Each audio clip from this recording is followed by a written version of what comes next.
Hola, hola, ¿ven mi diapositiva? Sí se ve, doctor.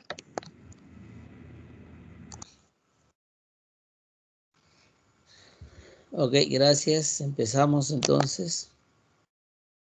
Bien, buenas noches. Soy el doctor Julio Roldán. Vamos a tocar un tema relacionado a los dos síndromes más comunes dentro de toda la patología renal que vamos a tener en cuenta. El síndrome nefrótico es el primero de ellos. El síndrome nefrótico es como bien dice, un conjunto de signos y síntomas que se caracteriza básicamente por la presencia de características importantes para su diagnóstico, ¿no?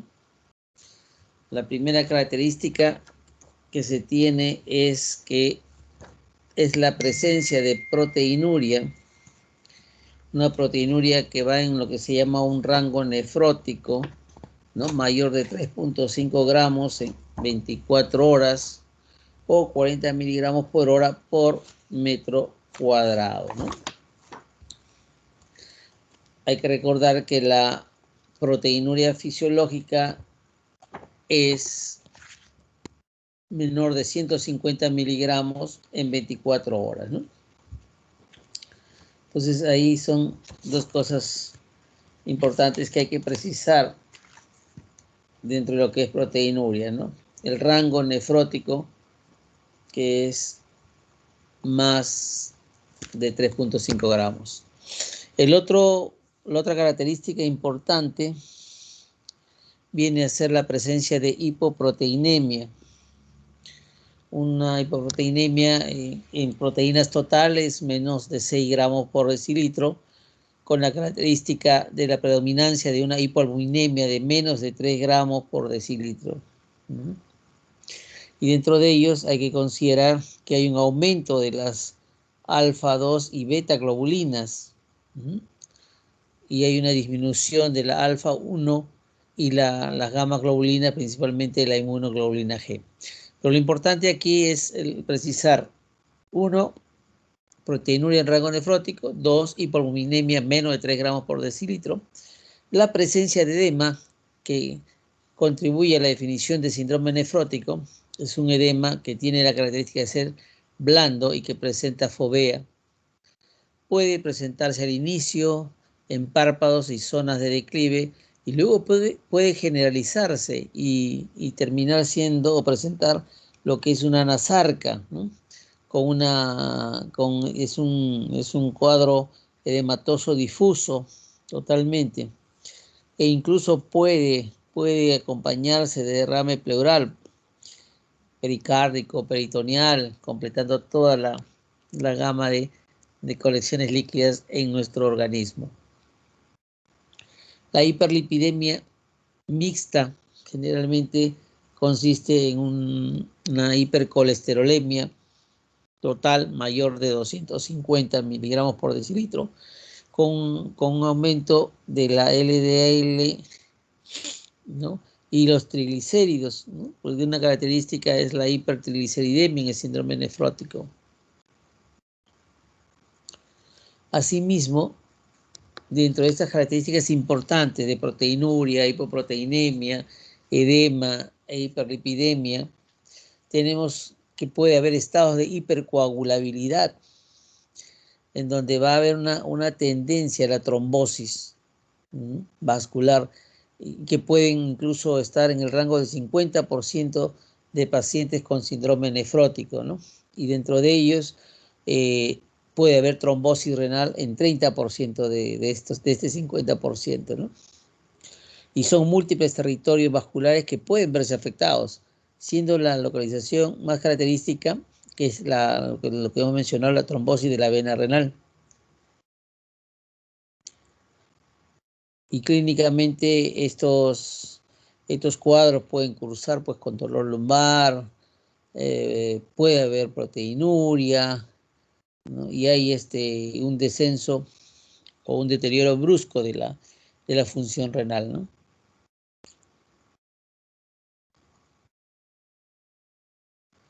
Dentro de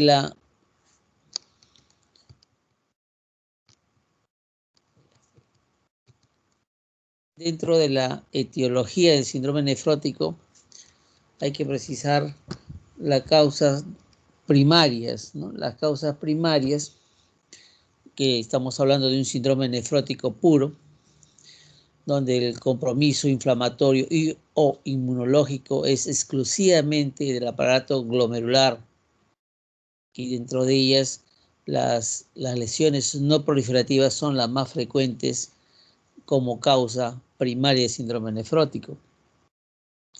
Hay que citar acá lo principal, la nefropatía por cambios mínimos, que es la causa más frecuente en niños. Después está siguiente lo que es la glomerulonefritis membranosa idiopática, luego la glomerulosclerosis segmental y focal y las membranoproliferativas o mesangiocapilares, ¿no?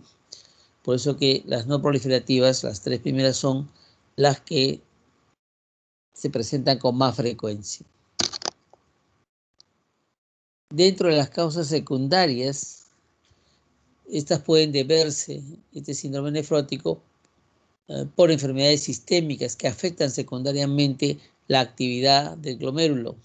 Y dentro de ellas están las más conocidas, causas metabólicas. A la cabeza está la diabetes, la amiloidosis, enfermedades autoinmunes como el lupus eritematoso sistémico o la presencia de vasculitis, infecciones que pueden provocar síndrome nefrótico. Tenemos ahí el VIH, el virus de la inmunodeficiencia humana, la hepatitis C o secundaria endocarditis bacteriana, ¿no? Como causa de una enfermedad sistémica.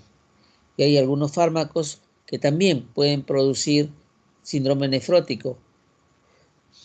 Ahí tenemos la penicilamina, tenemos también las sales de oro, los mismos yecas también son los que pueden provocar un síndrome nefrótico, drogas ilícitas como la heroína.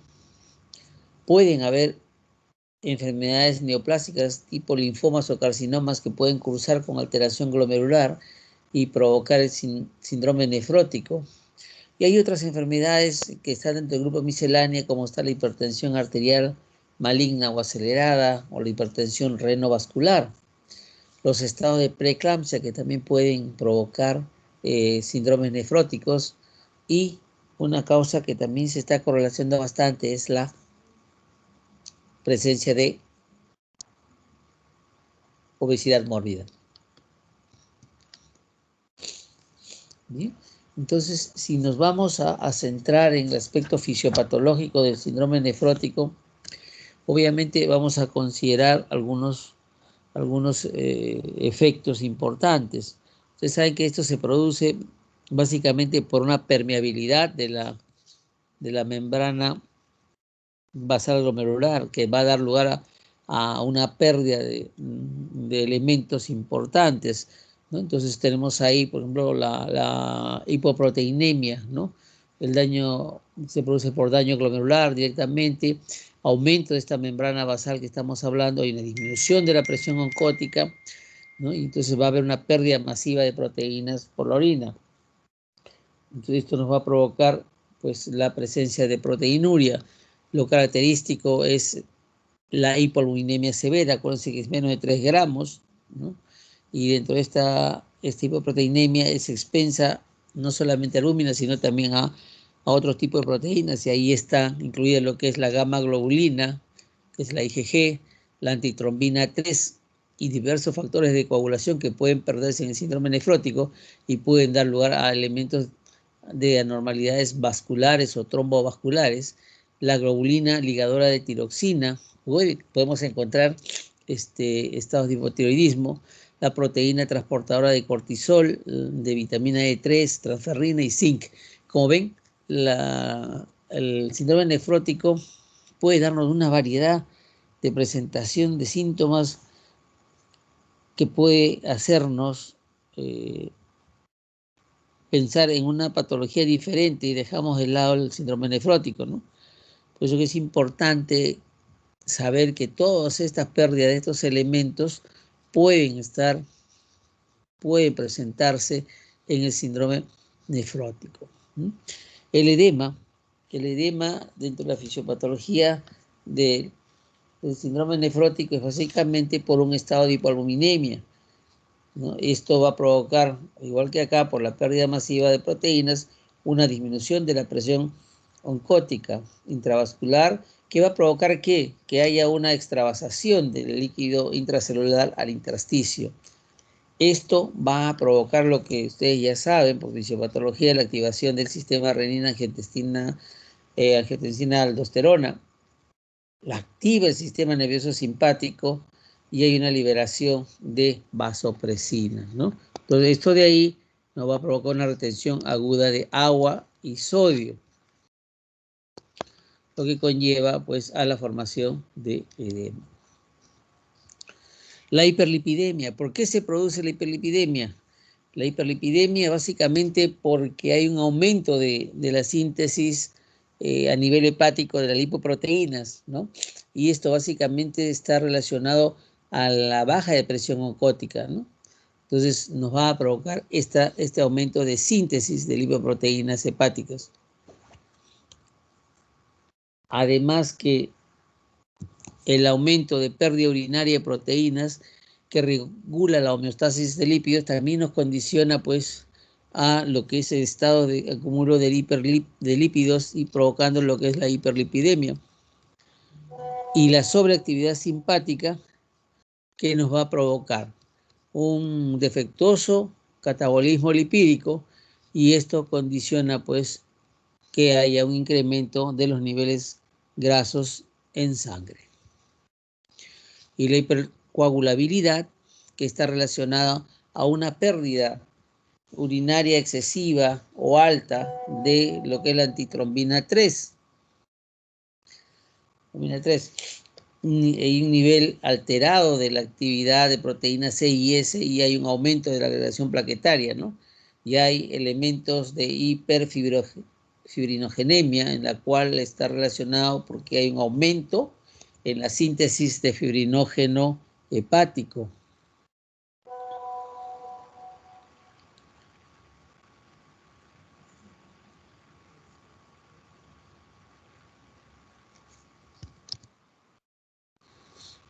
Entonces acá vemos las características.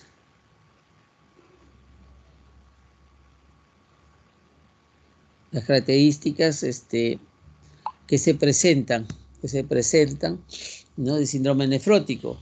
El cuadro clínico, como ustedes lo ven claramente, que es el edema, es un edema que se caracteriza, porque es un edema blando, es un edema frío, y esto que ustedes ven al presionar el dedo sobre el área edematosa va a producir la famosa fovea. Y este cuadro de edema puede ir desde la facies abotagada, donde vemos acá el edema palpebral, vemos aumento de volumen de la cara, hasta llegar al estado de Nasarca, donde es un edema generalizado y que puede cruzarnos con lo que es la presencia de derrame pericárdico, la presencia de efusión pleural o derrame pleural y la ascitis, y acá es evidente, obviamente vemos la protrusión del abdomen y la famosa circulación colateral como evidencia de que hay un compromiso portal interno que puede estar contribuyendo a ese cuadro de ascitis, en la cual entra ya un diagnóstico diferencial de enfermedades de hepatopatía crónicas. La tensión arterial generalmente es baja o normal. Puede haber la presencia de xantomas, seguramente lo han visto ustedes en algunos pacientes, ¿no? Entonces, donde vemos estas lesiones que son de color así, casi como se ve igualito, amarillentas, ¿no? Que básicamente por elementos papulares que se forman en la piel, en donde el estudio histopatológico revela que hay histiocitos cargados de lípidos, ¿no? Se presentan generalmente en la piel de la cara, en miembros inferiores, ¿no?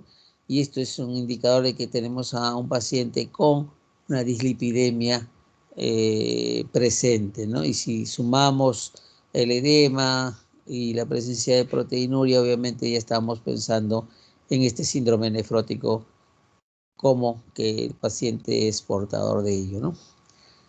Y otra cosa que hay que tener en cuenta en el cuadro clínico es el aumento de peso. Si bien es cierto, incluso la retención, como dice acá, de 4 litros de agua y sal no es evidenciable clínicamente, no se evidencia, pero sí en el peso, ¿no? Por eso que estos pacientes son pesados diariamente para ver cómo está la retención de líquido y poder decir que se está frente a un cuadro de edema secundario a retención, ¿no? Entonces, fíjense cómo que 4 litros de agua puede no evidenciarse clínicamente, pero el peso es un factor importante en este monitoreo del paciente con síndrome nefrótico. ¿Cómo hacemos el diagnóstico? El síndrome nefrótico obviamente es relativamente sencillo. Es la determinación de proteínas en orina 24 horas y ver que la proteinuria alcance el rango nefrótico, ¿no? Mayor de 3.5 gramos en 24 horas. ¿No? El proteinograma electroforético para ver la hipoproteinemia, menos de 6 gramos por decilitro, con hipoalbuminemia.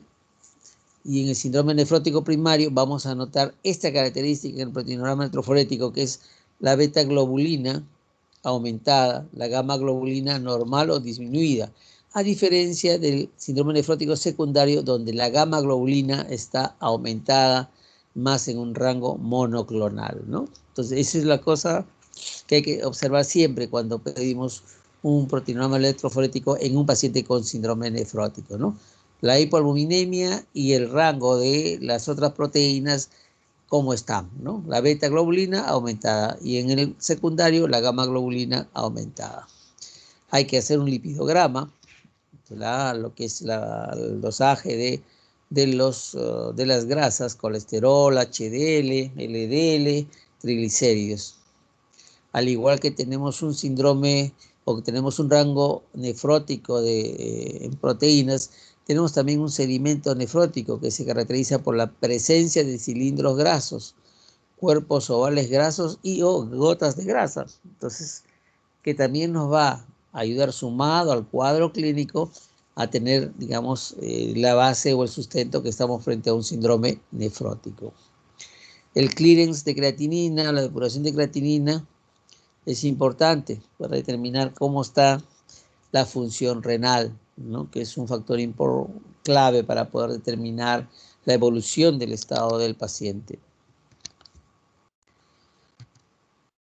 La biopsia renal es un método diagnóstico, sí, pero que tiene sus indicaciones en adultos y niños mayores de 10 años de edad. Cuando hay sospecha de amiloidosis renal, obviamente con biopsia de grasa abdominal e incluso la técnica de lo que es la mucosa rectal negativas, hay que hacer biopsia renal, ¿no? Cuando tenemos amiloidosis, ya sea a través de grasa abdominal o mucosa rectal, debe salir positiva. Pero si tenemos esos dos negativos y estamos sospechando en que el síndrome nefrótico sea secundario a una amiloidosis, hay que hacer la biopsia renal de todas maneras. En el niño que no responde a esteroides o que tiene recidivas frecuentes, es indicativo también la realización de biopsia renal. O cuando ese niño que tiene presencia de hipocomplementemia es un paciente que hay que definirlo con estudio anatomopatológico, o estudio histológico para poder determinar. Actualmente la biopsia renal es mucho más sencilla que antes. Antes era basado en la posición anatómica, ¿no?, del riñón con una aguja era ciegas, ¿no? Pero ahora básicamente se hace con la ayuda de ecografía, ¿no? Y esto es mucho más sencillo porque se puede biopsiar determinadas zonas con el estudio ecográfico para poder tener una mayor certeza. Aparte de esta ecografía se complementa el estudio histológico con estudios inmunohistoquímicos y de inmunofluorescencia para determinar alguna actividad autoinmune en el paciente. El síndrome nefrótico, por las características que presenta, va a tener complicaciones, dentro de ellas infecciosas, cuando estamos hablando de la presencia de líquido en cavidad peritoneal. Tenemos la peritonitis bacteriana, generalmente por Streptococcus pneumoniae en niños, va a causar infecciones del tracto urinario, puede haber fenómenos a nivel cutáneo infecciosos tipo celulitis, o si hay una gran pérdida de antitrombina 3 o algunos factores de coagulación, enfermedades tromboembólicas, como hemos mencionado, a la cabeza, la trombosis de vena renal, el embolismo pulmonar que se puede dar en un 5% y la trombosis venosa de piernas, ¿no? ¿Qué otra complicación podemos tener con el síndrome nefrótico? Oliguria y la progresión a insuficiencia renal aguda, ¿no? Que presenta como una necrosis tubular aguda en el caso de los síndromes nefróticos que evolucionan con deterioro franco de la función renal. El tratamiento. ¿Cuál es el tratamiento del síndrome nefrótico? El síndrome nefrótico es una dieta rica en proteínas, ¿no? Si hay una infección en el síndrome nefrótico, debe recibir tratamiento antibiótico. El diurético, claro, si hay presencia de ascitis que va a alterar el movimiento diafragmático, ustedes saben que la ascitis moderada, incluso la severa, pues nos va a limitar el campo ventilatorio justamente por el compromiso sobre el diafragma, ¿no? Que esto causa en muchos pacientes pues la dificultad respiratoria, aparte del dolor, que significa tener un gran volumen de líquido en cavidad peritoneal. Entonces, en ese caso sí es conveniente hacer uso de un diurético de asa, principalmente la furosemida, en una dosis que puede ir de 40 a 80 miligramos por día, de acuerdo a la tolerancia y al nivel de la presión arterial que tenga el paciente. Y siempre combinando con lo que es un antagonista de la aldosterona. Entre ellos está la espironolactona y la amilorida, ¿no? Y hay que tener en cuenta con estos dos últimos diuréticos que estos son básicamente ahorradores de potasio. Dada esta circunstancia, se tiene que monitorizar bien lo que es la función renal, porque si estamos entrando ya en falla renal, puede haber un grado leve de hipercalemia y puede aumentar por la administración de estos medicamentos. Entonces, ahí es necesario una monitorización de función renal. Las estatinas, básicamente hay que manejar la hipercolesterolemia. Tenemos una variedad de estatinas actualmente, desde la simvastatina inicial, la atorvastatina, la rosuvastatina, la pitavastatina, o sea, cualquiera de esas estatinas para manejar el fenómeno de dislipidemia. No hay que hacer anticoagulación profiláctica. Se tiene que tener la certeza de que estamos frente a un paciente que está teniendo una complicación trombótica para poder realizar la anticoagulación, pero terapéutica, ya no profiláctica. Y dentro de estas medidas generales que hemos citado, el tratamiento específico es básicamente el uso de esteroides. Y estos esteroides se deben aplicar teniendo la certeza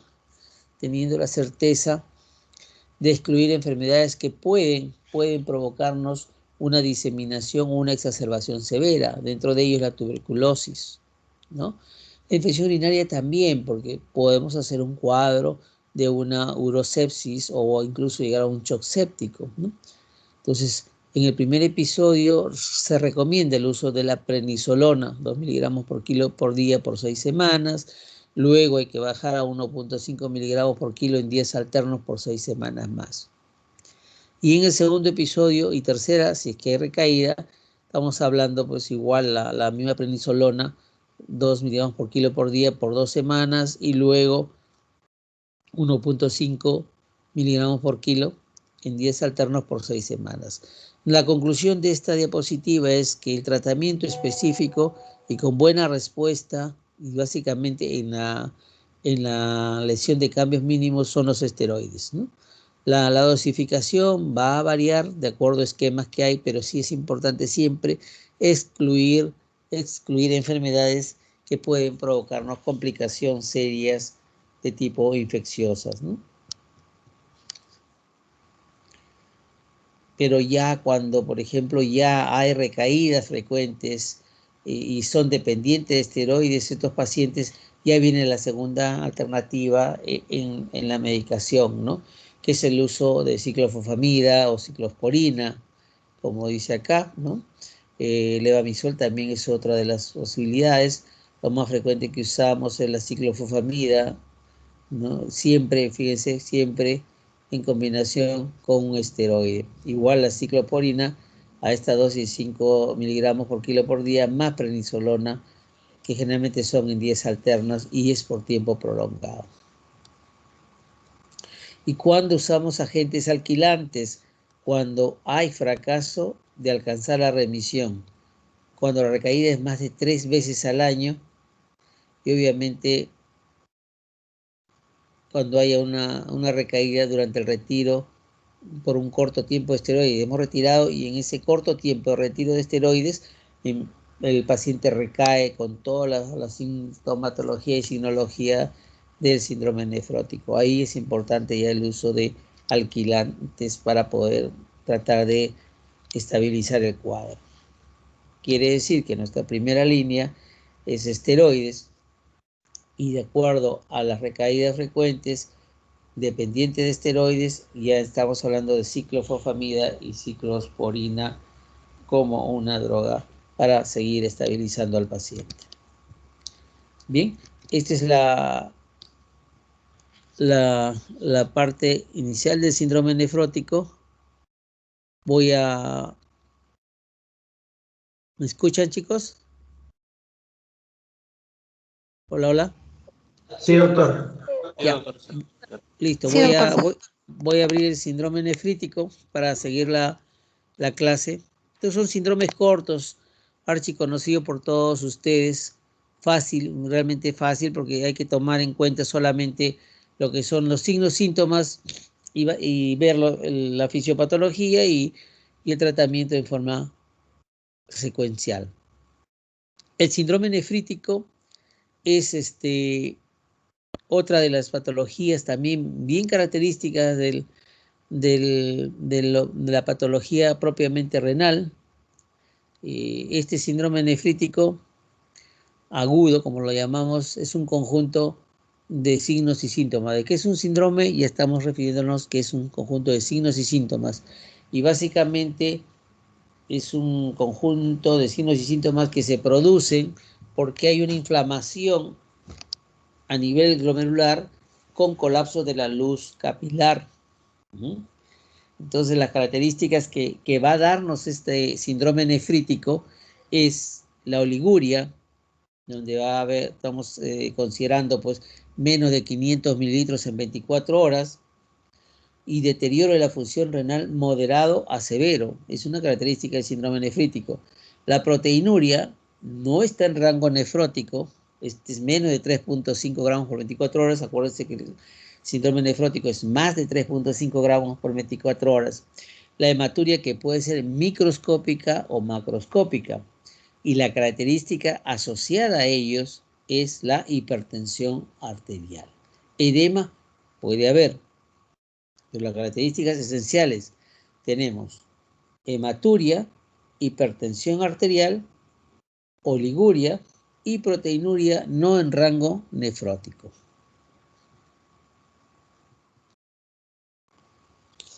Y la etiología de las glomerulopatías primarias frecuentemente son de tipo proliferativas y las secundarias a enfermedades sistémicas, como al igual que el síndrome nefrótico. Y dentro de las glomerulopatías secundarias a enfermedades sistémicas, a la cabeza está la glomerulonefritis postestreptocócica, postinfecciosa, y dentro de ella la postestreptocócica, porque puede cualquier otra bacteria o virus causar enfermedad glomerular postinfecciosa. Es importante. También tenemos la glomerulopatía por la inmunoglobulina A, el famoso síndrome de Berger y la púrpura de Helen-Schönlein. Y lo que son las glomerulonefritis membranoproliferativas primarias o por enfermedades autoinmunes, ¿no? La glomerulonefritis extracapilar, con lo que se llama la presencia de semilunas de rápida progresión, la presencia de lupus y el famoso síndrome urémico hemolítico, ¿no? Entonces, la etiología del síndrome nefrítico está por glomerulopatías primarias, cuya característica es que las proliferativas son las causas de ellas, y las secundarias, enfermedades sistémicas, encabezando la glomerulonefritis postinfecciosa y dentro de ella la postestreptocócica como una causa de síndrome nefrítico. Doctor, disculpe, las Sí. diapositivas no se están proyectando. ¿No se están proyectando? No. A ver, chicos, un ratito. Gracias por pasarme la voz.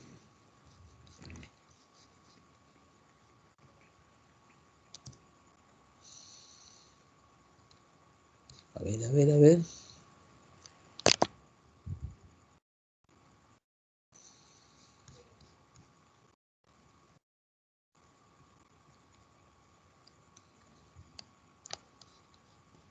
A ver, un ratito, chicos. Déjenme ver qué pasa aquí. Un ratito. Cerramos acá. Ya, vamos a compartir.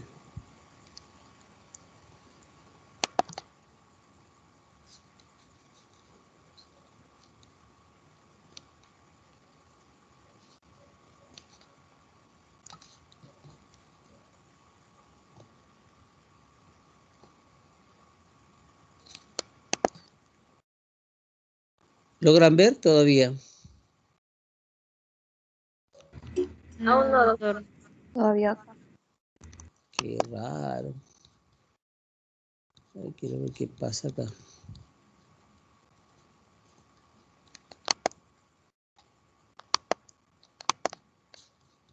Un ratito, chicos, un ratitito.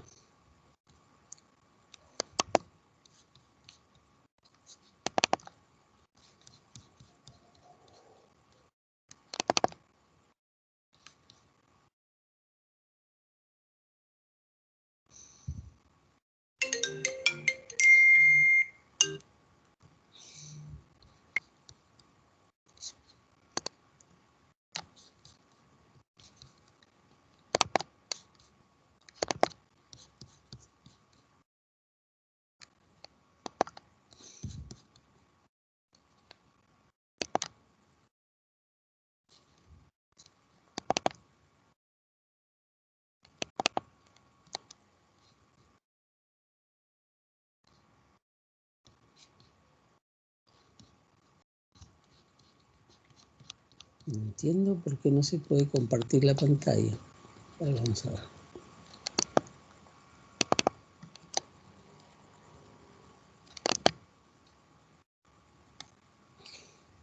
Ahí está, listo.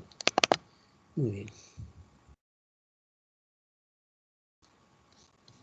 Bien, ahora sí lo notan, ¿no? ¿Ahora sí lo ven? Sí, doctor. Ahora sí. Sí, doctor. Ya, ok, disculpen, chicos.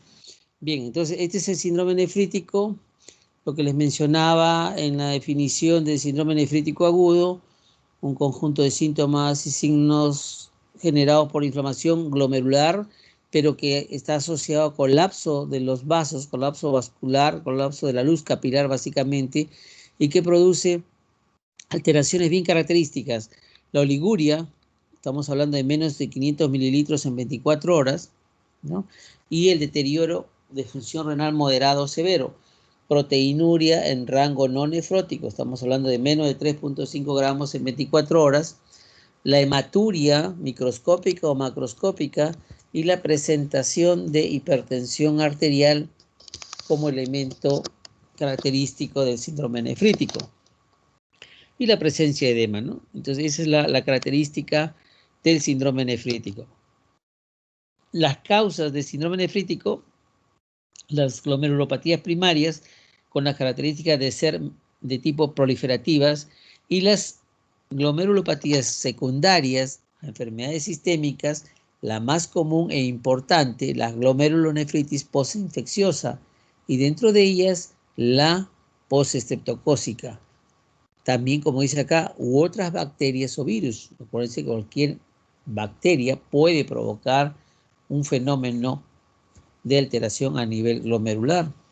Y acá mencionábamos las glomerulopatías, ya sea por IgA en el síndrome de Berger o la púrpura de Hennett-Schonlein, las membranoproliferativas primarias o por enfermedades autoinmunes, ¿no? Las extracapilares con semilunas crecientes, y ahí hablamos de lupus y de síndrome urémico hemolítico, ¿no? Pero lo más importante es esta característica. Las glomerulopatías primarias que causan síndrome nefrítico son de tipo proliferativas, y dentro de las secundarias, a la cabeza la postestreptocócica como causa postinfecciosa. La fisiopatología está dada en relación a que cualquiera de las causas inmunológicas, tóxicas o infecciosas van a provocar una inflamación glomerular. Y esta inflamación glomerular digamos, a formar lo que es, va a provocar el daño glomerular, y vamos a encontrar la formación de depósitos de inmunocomplejos. Estos depósitos inmunocomplejos van a activar o provocar la activación del complemento, y obviamente va a haber un consumo, va a haber una disminución del complemento total, básicamente el complemento 3 y complemento 4, como causa de la lesión a nivel del daño glomerular. Son fenómenos de tipo inmunológicos que se producen en el daño glomerular por cualquiera de las etiologías que podamos tener o pensar en ese tipo de paciente. Y esta respuesta inflamatoria, como hemos visto acá, esta es la respuesta inflamatoria, ¿no? Va a provocar alteración ¿en dónde? A nivel del capilar. Va a haber daño capilar, va a haber aumento del diámetro del poro de la membrana basal. Estos dos que van a provocar alteración de la permeabilidad. Y esta alteración de la permeabilidad va a permitir el pasaje de elementos celulares rojos. Tenemos ahí la hematuria. Vamos a tener cilindros de glóbulos rojos y puede haber proteinuria, pero en rango no nefrótico. Es importante siempre aclarar. Esta respuesta inflamatoria a todo ese fenómeno de formación de inmunocomplejos también va a provocar que haya, wow, ¿qué pasó? Ahí está. Va a provocar que haya una disminución de la superficie de filtración glomerular, y va a haber una contracción del mesangio. Estos dos son aspectos importantes que van a provocar la disminución de la tasa de filtración glomerular, y nos va a llevar a dos aspectos importantes: la oliguria, menos de 500 mililitros en 24 horas, y la azoemia, la retención de elementos tipo urea creatinina, azoados. Y a su vez nos va a provocar una retención de agua y sodio que va a conllevar a la presencia de hipertensión arterial y edemas, ¿no? Entonces, fíjense cómo la respuesta inflamatoria en diferentes partes va a provocar alteraciones características: daño capilar, aumento del diámetro, altera la permeabilidad, disminución de la superficie de filtración glomerular y contracción del mesangio. Hay una disminución de la tasa de filtración glomerular con las características que hemos citado. ¿Qué debemos tener en cuenta cuando estamos frente a un paciente con sospecha de síndrome nefrítico?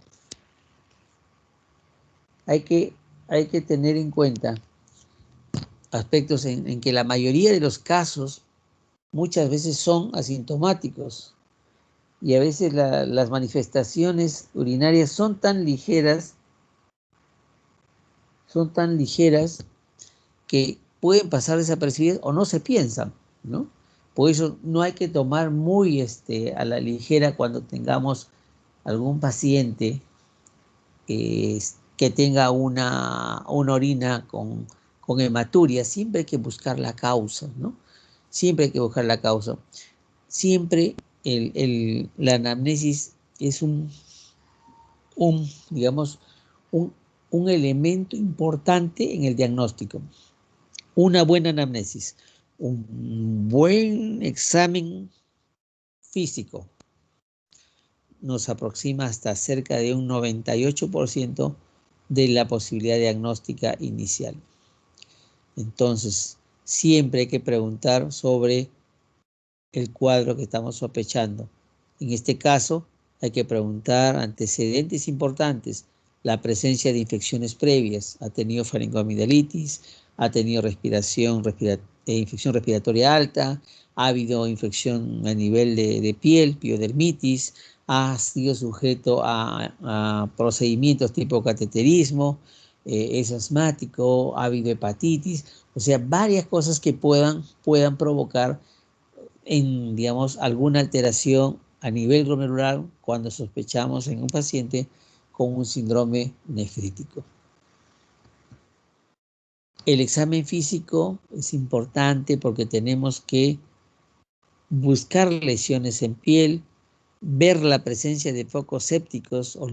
No se olviden, cuando tienen un paciente con sospecha de una patología renal, ya sea esta nefrótica o nefrítica, siempre traten de ubicar si es que hay algún elemento que pueda contribuir en el hallazgo para una de las patologías. El examen clínico no solamente es, le miro los ojos, no hay ictericia, no hay edema y nada más. Tenemos que buscar todo, orofaringe, el examen clínico completo, como su nombre lo dice, completo, ¿no? Desde la punta del cabello hasta la punta del dedo, del pie. Entonces tenemos que buscar presencia de focos sépticos, dentarios, amigdalinos, hay que ver oído, ¿no? La presencia de otitis, ver si es que hay o no hay adenopatías cervicales, si hay o no hay soplos cardíacos ante la posibilidad de una endocarditis, hipertensión arterial. Hay que tomar la presión arterial adecuadamente.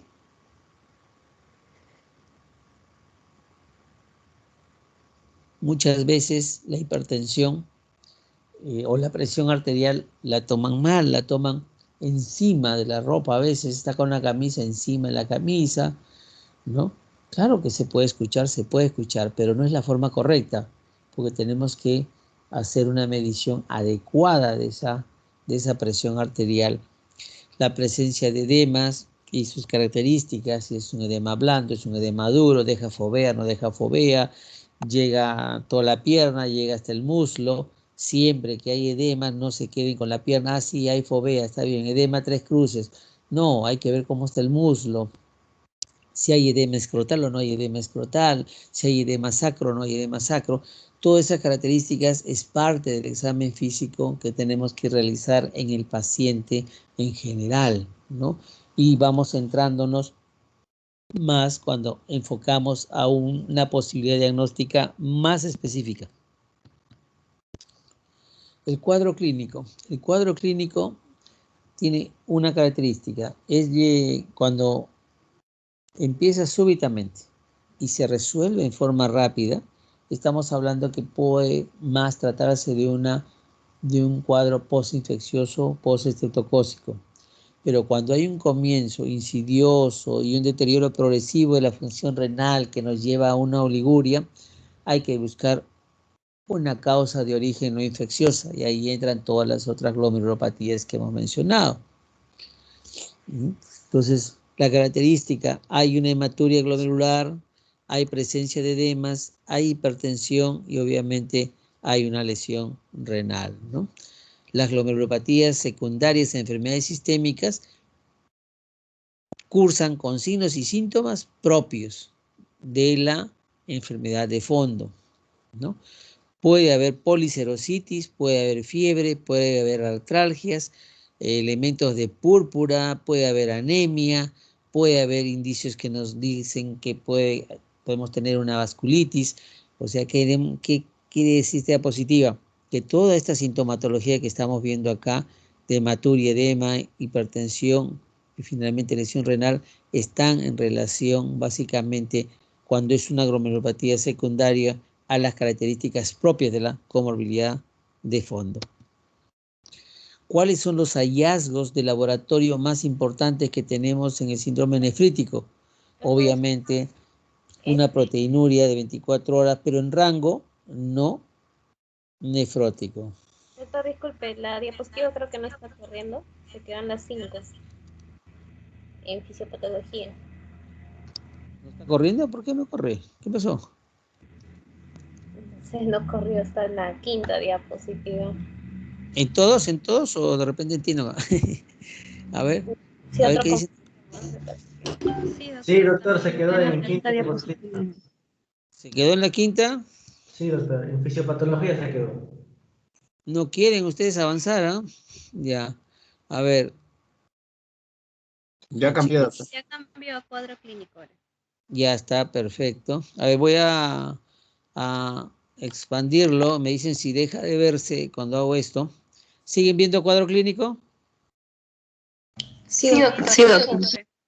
Ya. Entonces, ¿dónde se quedaron? ¿Acá en fisiopatología? Sí. Aquí donde se ve daño capilar, aumento de diámetro, ¿ahí? Sí, ahí no.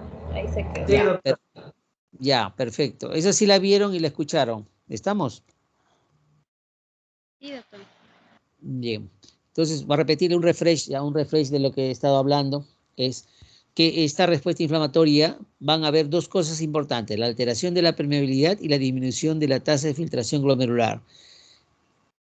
Y esta alteración de la permeabilidad está dado porque esta respuesta inflamatoria va a provocar daño capilar y va a provocar daño en la membrana basal con aumento del diámetro del poro, con la consecuencia presencia de cilindros de glóbulos rojos, hematuria y proteinuria en rango no nefrótico. Acuérdense bien, estoy recalcando bien.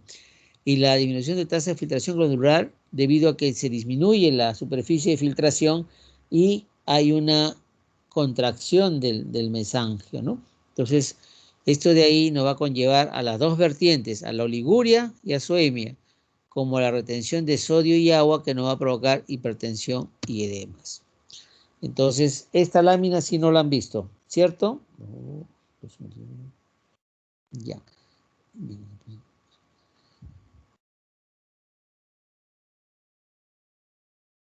Bien, entonces, importante es que ustedes en todo paciente, no solamente acá en síndrome nefrítico, vean lo que es la parte inicial de la historia clínica, que es la anamnesis, ¿no?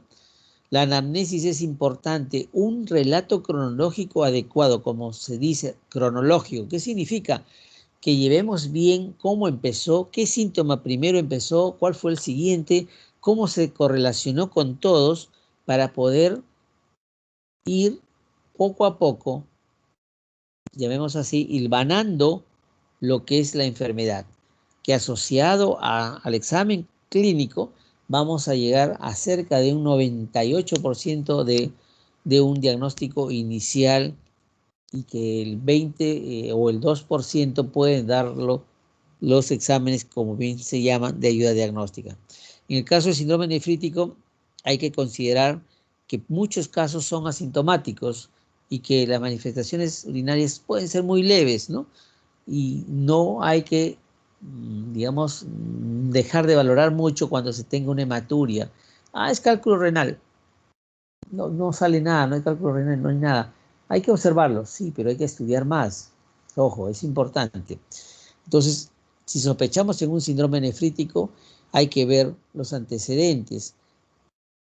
Si ha habido antecedentes infecciosos tipo faringoamigdalitis, infecciones respiratorias altas, si hay presencia de antecedente de epidermitis previo, o si ha sido sometido a procedimientos invasivos, cateterismo, cualquiera que sea, enfermedades como la hepatitis o la presencia de asma, patologías que pueden orientar hacia una infección agregada. Y el examen físico, obviamente, tenemos que empezar a buscar. Si sospecho en una glomerulonefritis postinfecciosa como causa de un síndrome nefrítico, Tengo que buscar si hay lesiones en piel. Ojo, revisen la boca, abran la boca del paciente, vean cómo están las piezas dentarias, cómo está lo que es las encías, pueden haber focos de absceso dentarios, amígdalas, revisen bien las amígdalas, los oídos en búsqueda de otitis, palpen bien el cuello si es que hay o no hay adenopatías, ausculten bien el corazón en busca de soplos cardíacos, ¿no? Ante la posibilidad de una endocarditis bacteriana. La presión arterial tómela bien con el brazo descubierto, en el nivel adecuado de colocación de brazalete. Por más digital que se tenga ahora, hay que colocar bien ese brazalete. ¿Okay? Si hay edemas, ver las características de este edema. Es duro, es blando, deja fovea, no deja fovea, es hasta la pierna, es miembro inferior completo, hay edema escrotal, edema sacro, todas esas características tienen que ser evaluadas en un examen físico completo. Y el cuadro clínico, como ustedes han escuchado, una característica importante cuando es postestreptocócica o postinfecciosa, es un inicio muy súbito, pero a la vez de ser súbito tiene una resolución rápida. Pero cuando hay una evolución insidiosa y un deterioro de la función renal que puede llegar hasta oliguria, hay que pensar en otras patologías que no sean postinfecciosas. Entonces acá entran a tallar todas las glomerulopatías secundarias. Y la característica es que el cuadro clínico va a estar principalmente relacionado a signos y síntomas propios de la enfermedad de fondo, ¿no? Pero sin dejar que aparezca hematuria glomerular, edema, hipertensión y finalmente lesión renal, ¿no? En todo este contexto, de acuerdo a las enfermedades, podemos tener pues policerositis, puede haber fiebres, artralgias, presencia de púrpuras o anemias que no se explican, pero que están correlacionando a una enfermedad que todavía no ha sido hallada. Dentro de los hallazgos del laboratorio más importante es la proteinuria de 24 horas en rango no nefrótico, o sea, menos de 3.5 gramos en 24 horas. La orina completa nos va a revelar hematuria, sí, más de 5 litrocitos por campo, macroscópica en el 5% de los casos y microscópica en 8% de los casos, ¿no? Y entonces hay que tener en cuenta una hematuria que puede estar presente hasta 24 o 48 meses, o sea, un año y sigue hematuria, ojo, hay que buscar, hay que hacer bien la anamnesis y buscar otros factores que puedan orientarnos si es que hay una patología a nivel renal de tipo glomerular. El sedimento, al igual que el sedimento nefrótico, hay un sedimento nefrítico, en donde este se caracteriza por la presencia de ¿qué? De cilindros hemáticos y o hematuria dismórfica en 50%, acantocitos en más de 5%, ¿no? Pero vistos en lo que es en gran aumento, ¿no? Al microscopio. La función renal, la relación uremia-creatinemia, es importante tenerla en cuenta y ver la fracción de excreción de sodio baja, que es menos del 1%, ¿no? Entonces estamos hablando ahí ya de compromiso renal, ¿no? De tipo ya o sea parenquimal. En hemograma podemos encontrar una anemia, que puede ser una anemia dilucional, y la característica, acuérdense de la fisiopatología, ¿no? Hay una disminución de C3, C5, C1 con un C4 normal, ¿no? Esto ya cuando pedimos nosotros dosaje de complementos, ¿no? Para poder correlacionar ante alguna glomerulopatía que pueda estar presentándose. El diagnóstico etiológico, obviamente, si yo sospecho infeccioso y estoy sospechando en una postestreptocócica, debo pedir un marcador que es la antiestreptolicina O. Ver los complementos C3, C4, el complemento total, CH50. Si estoy pensando en una etiología probablemente sistémica y estoy pensando en enfermedades autoinmunes, tengo que empezar a pedir, si hay ya síntomas de estas enfermedades, los anticuerpos anti-DNA, las crioglobulinas, los ANCAS, anticuerpo antimembrana basal glomerular. O sea, vamos a ir orientando en patologías. Puede ser necesario que no tengamos una signología, una sintomatología específica, pero tenemos que orientar hacia una patología autoinmune. Podemos hacer el pedido de estos exámenes para ver cuál de ellos nos va a salir positivo, ¿no? Porque en autoinmune hay que hacer el screening de lo más frecuente para poder tener el hallazgo. Y la biopsia renal, en el caso del síndrome nefrítico, es importante porque nos va a dar el diagnóstico del tipo de daño renal, nos va a dar la magnitud de la lesión glomerular y nos va a dar el pronóstico de esta enfermedad, ¿no? Aquí sí es importantísimo el desarrollo de la biopsia renal. ¿En quiénes está indicado la biopsia renal? En el síndrome nefrítico agudo con hipocomplementemia persistente. En aquellos pacientes con insuficiencia renal aguda o de rápida progresión, o cuando hay una sospecha de enfermedad sistémica con compromiso glomerular, tenemos que hacer la biopsia renal para ver cuál es el daño que está provocando a nivel de glomérulo y tener el tipo y el pronóstico. Cuando hay persistencia de signos más de 4 semanas en enfermedad postestreptocócica, si asumimos que es una glomerulonefritis infecciosa postestreptocócica, pero persisten los signos más de 4 semanas, hay que buscar otra etiología y ahí se impone la toma de biopsia renal. Obviamente se hace mediante una guía ecográfica para poder tener una mejor posición de toma de muestra. ¿Cuáles son las complicaciones que nos da el síndrome nefrítico? Hay complicaciones que están relacionadas a la disminución de la tasa de filtración glomerular y a la expansión del volumen intravascular. Aquí tenemos insuficiencia cardíaca congestiva, edema agudo pulmonar, insuficiencia renal aguda y obviamente cuando hay desarrollo de hipertensión podemos tener al paciente en una encefalopatía secundaria a esta hipertensión.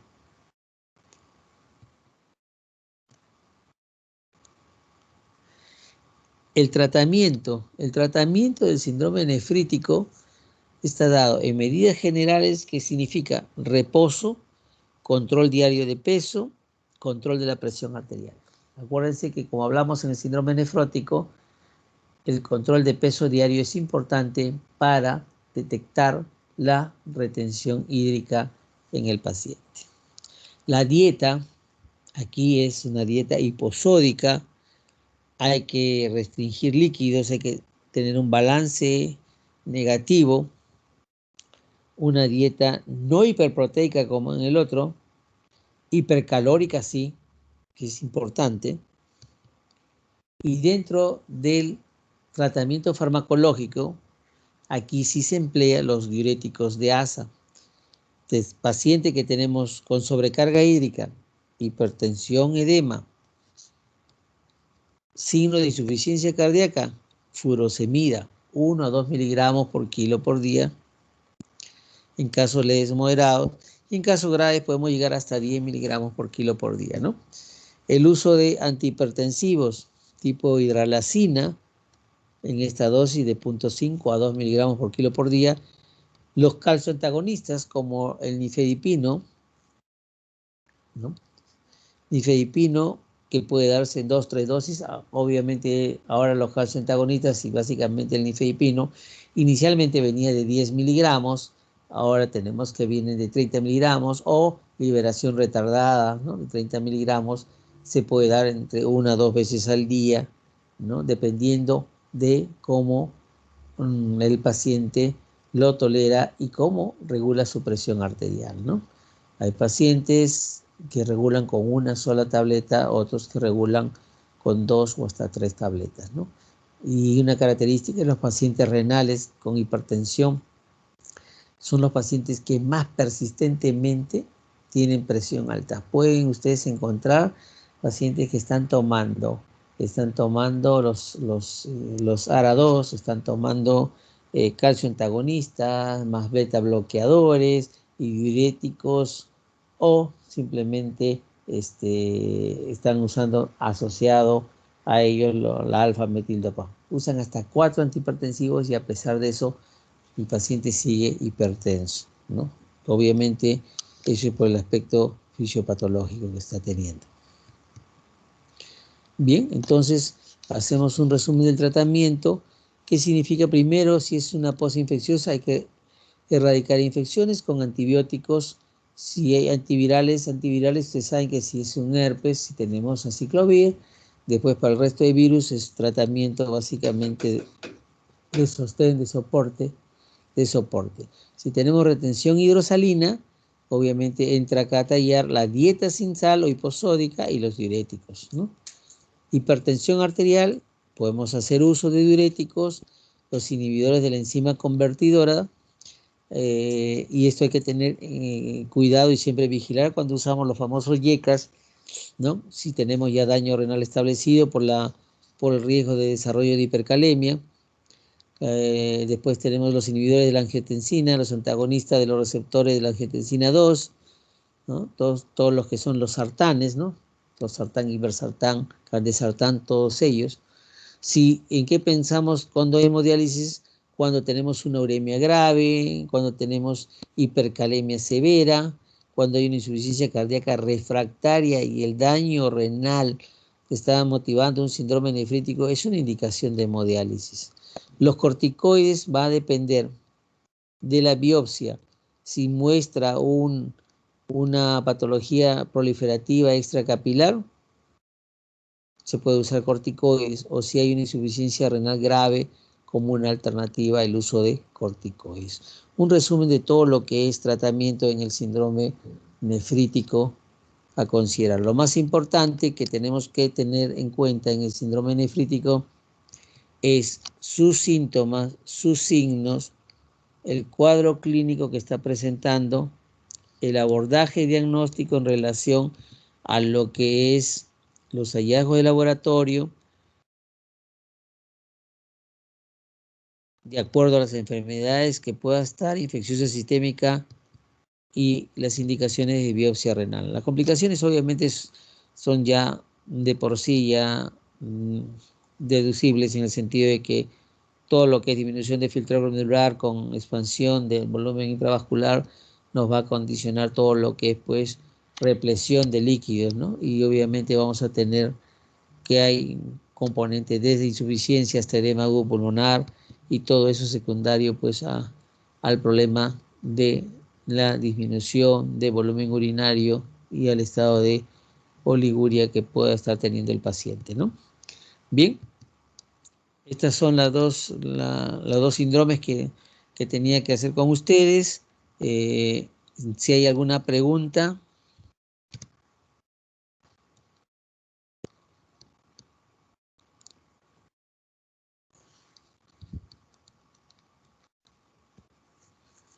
¿Alguna pregunta o duda?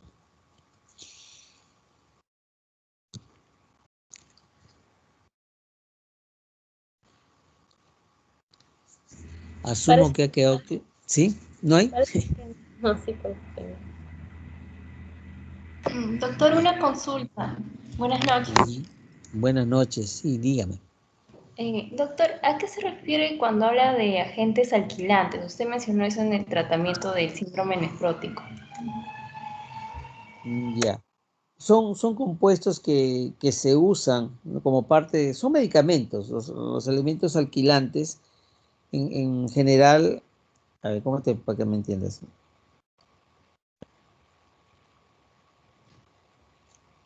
Hay dentro del grupo de neoplásicos o antineoplásicos hay son los medicamentos que son alquilantes, ¿no?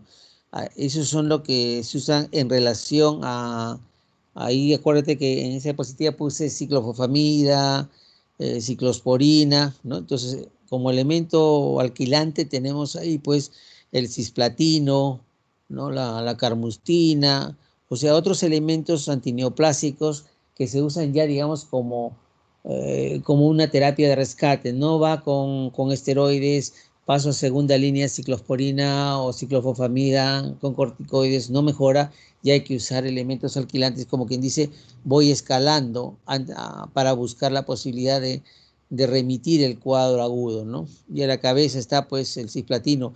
La ciclofosfamida también está como un elemento alquilante, ¿no? Por eso que son digamos, medicaciones que se usan en escala en este tipo de enfermedades, básicamente en relación a colágenopatías o enfermedades autoinmunes en las cuales muchas veces no hay el éxito con corticoide y el uso de ciclosporina, y ya vamos subiendo a ciclofosfamida y vamos subiendo más todavía otro alquilante que puede ser el cisplatino, la carmustina, el busulfán, ¿no? O sea, todo eso es, digamos, a lo que se refiere como elemento alquilante, que es básicamente lo que se conoce los elementos antimetabolitos en el empleo del cáncer, ¿no? A eso se refiere. Gracias, doctor. Siempre traten de recordar la diferencia, ojo, en nefrótico y nefrítico, cuál es la diferencia, cuál hace el diagnóstico de nefrótico y cuál hace el diagnóstico de nefrítico. Eso es importante para que ustedes den la presunción o el diagnóstico inicial. Puede haber de los dos, puede haber, dependiendo de la enfermedad que causa, porque dense cuenta ustedes que hay glomerulopatías proliferativas y no proliferativas, y algunas de ellas coinciden con la lesión glomerular. La diferencia está en que hay una inflamación glomerular y la otra hay inflamación glomerular con colapso de capilar vascular, ¿no?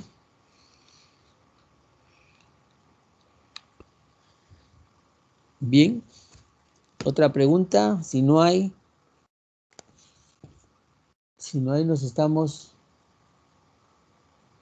nos comunicamos, Carmencita Flores, para ver la segunda y tercera clase que tengo pendiente con ustedes. Sí, doctor, tenemos la